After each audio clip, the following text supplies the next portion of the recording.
इंतज़ार एक औरत का कहानी का पहला भाग। अगर आप चैनल पर नए हैं तो सब्सक्राइब जरूर करें। पक्की उम्र में मेरी शादी एक कमसिन लड़की से हुई।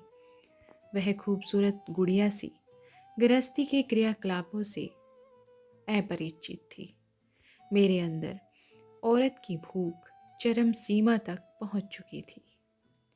वन क्षेत्र की पुलिस चौकी में मेरी पोस्टिंग थी।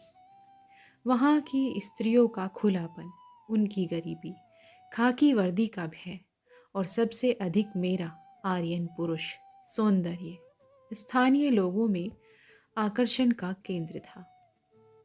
उपरोक्त कारणों से मेरा जीवन रसमय था। सच कहता है डार्विन कि मनुष्य क्रमिक विकास का परिणाम है, या फिर 84 लाख योनियों में भटकने के बाद मनुष्य योनि प्राप्त होती है। तभी तो इतर योनियों की प्रवृत्तियां समय समय पर प्रबल होती रहती है। मुझ में भी स्त्री की निकटता बाज जैसी स्फूर्ति का संचार भर देती है। यह मेरी सहज प्रवृत्ति है। मैंने स्त्री को हमेशा तैयार पकवान समझा। यद्यपि वह इस व्यवहार के योग्य न थी, तथापि मैं अपनी प्रकृति के विपरीत कैसे जाता। वह सीता सावित्री के संस्कारों को लेकर मेरे जीवन में आई थी। उसने मेरी क्रूरताओं को दुर्धर्ष वीरता से बर्दाश्त किया। बाकी समय वह घर के बच्चों के साथ बच्ची बनी रहती। घर के सारे काम गुनगुनाती हुई पूरा करती। घर की बड़ी औरतों के पैरों में तेल मालिश करके जब वह अपने बिस्तर पर आती, तब तक इधर एक भूखा शेर क्रोध से उबलता, करवटें बदलता होता। 2 माह की छुट्टियों के दिन जैसे पलक झपकते ही बीत गए। मेरी ड्यूटी पर वापस जाने का समय आ गया। वह मेरे वियोग की कल्पना में मुरझाई सी खाना पीना छोड़कर चुपचाप दैनिक कार्यक्रम पूर्ण कर रही थी, माना कि वह एक सेहतमंद खुश मिजाज लड़की थी। परंतु भूख का असर तो दिखना ही था। उसके ताजे खिले गुलाब के फूल जैसे गालों को मेरी मोहब्बत ने काले काले दागों से भर दिया था। वह तो घूंघट के कारण बात संभल रही थी, वरना घर की स्त्रियों में वो क्या उत्तर देती। मेरा मन जैसे घर रूपी खूंटे में बंधा बंधा अनुभव कर रहा था। पत्नी और अन्य स्त्रियों का फर्क मुझे ज्ञात हो चुका था। लगता था मेरे व्यवहार में पहले वाली बात अब नहीं रह जाएगी। भूख की मजबूरी वाली कसम नहीं खा सकता मैं। उस बार वह हुआ जो पहले नहीं हुआ था। घर से निकलते निकलते विलंब हो गया और मेरी गाड़ी छूट गई। मुझे घर वापस आना पड़ा। यह मुझे शर्मनाक तो लगा ही, साथ ही एक जिज्ञासा लेकर घर आया था। देखूं वह कैसी है। मेरे जाने के बाद उसने कुछ खाया पिया या यूं ही पड़ी है, क्योंकि वह मुझसे लगातार साथ में जाने का आग्रह कर रही थी। रामायण की वह चौपाई भी सुना दी थी, जिसमें सीता जी राम से कहती हैं, प्राणनाथ करुणायतन सुंदर सुखद सुजान, तुम बिन रघुकुल कमल विधु सूरपुर नरक समान। मैंने उसे समझाया था, जंगल में तुम सुरक्षित नहीं रह पाओगी। मैं ड्यूटी से कई कई दिनों तक घर से दूर रहूंगा। तुम अकेली कैसे रहोगी?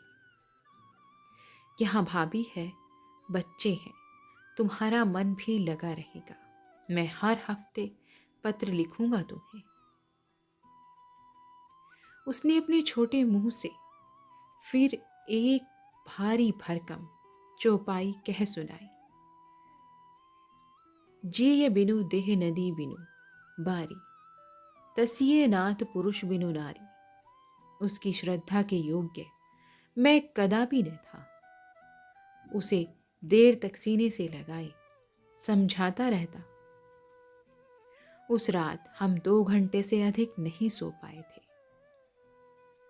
सामान रखने के बहाने मैं धड़धड़ाता हुआ कमरे में घुस गया। मुझे देखकर चौंक गई। उसने धर्म शास्त्रों में वर्णित विरहिणी स्त्री का जीवन अपना लिया था। एक पतली चादर डालकर जमीन पर लेटी थी। इतनी गर्मी में कमरा बंद करके बाहों का तकिया लगाए वह उसे आंसुओं से भिगा रही थी। इस तरह गमज़दा थी कि उसके चेहरे पर एकाएक मुस्कुराहट भी नहीं आ सकी। उसे उठाकर मैंने सीने से लगाकर भींच लिया। ये क्या तमाशा बना रखा है? इस प्रकार मैं कैसे जा सकूंगा? इतना समझा कर गया था। अन्य सिपाहियों की औरतें अकेली नहीं रहती क्या? जाओ, मुंह धोकर आओ। मैंने अपनी व्यथा पर कठोरता का खोल चढ़ाया। वह खुश हो गई। मुंह धोकर मेरे लिए चाय पानी की व्यवस्था में भी लग गई। कुछ मजदूर सामने वाले कमरे के खपरेल सुधार रहे थे, क्योंकि बरसात सामने थी। उनमें मेरा मुंह लगा नहीं था। ऊपर धूप में बैठा तंबाकू चबाता बड़े गहरे से मुस्कुराया। गाड़ी छूट गई क्या चचा? उसके स्वर में व्यंग था, जैसे मेरी मनोदशा से वो पूरी तरह वाकिफ हो। अबे तू तो भागना चाहता है मुझे घर से, भगा दे। मैंने उसका वार झेलते हुए उत्तर दिया था। दूसरे दिन फिर सुबह से वही हाल। मैं साथ चलूंगी। जब आप बाहर रहेंगे इंतज़ार करूंगी। जब आएंगे तब सेवा करूंगी। ठीक है, अभी तुम यहाँ रहो, मैं बहुत जल्दी तुम्हें ले चलूँगा। जरा रहने की व्यवस्था कर लूँ। अभी तो बैरक में पड़ा रहता हूँ। फिर हम हमेशा साथ रहेंगे, लेकिन एक वादा करो, अच्छे से रहोगे तुम। धर्मशास्त्र के नियम तुम्हारे लिए नहीं है।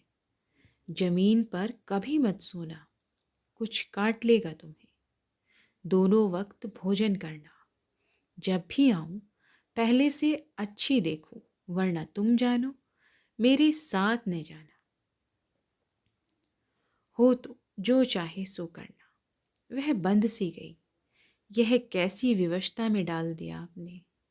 ये नियम हर उस स्त्री के लिए है जिसका पति बाहर गया हो उसे छोड़कर। वह धीमे से बोली थी, पति कोई सजा भुगतने नहीं जा रहा है, रोजी रोटी के लिए जा रहा है। मैंने जरा कड़ाई से कहा, तो क्या देखने के लिए वापस आ गए थे? और क्या, मुझे कहना पड़ा जो सत्य के करीब था। दोस्तों, इस कहानी का दूसरा भाग हम जल्दी ही अपलोड करेंगे। आप कहानी को पूरी ज़रूर सुने। ये कहानी पूरे 4 भागों में है। पूरी कहानी आप सुनेंगे तभी आप समझ पाएंगे। कहानी का शीर्षक इंतज़ार, एक स्त्री का, एक औरत का।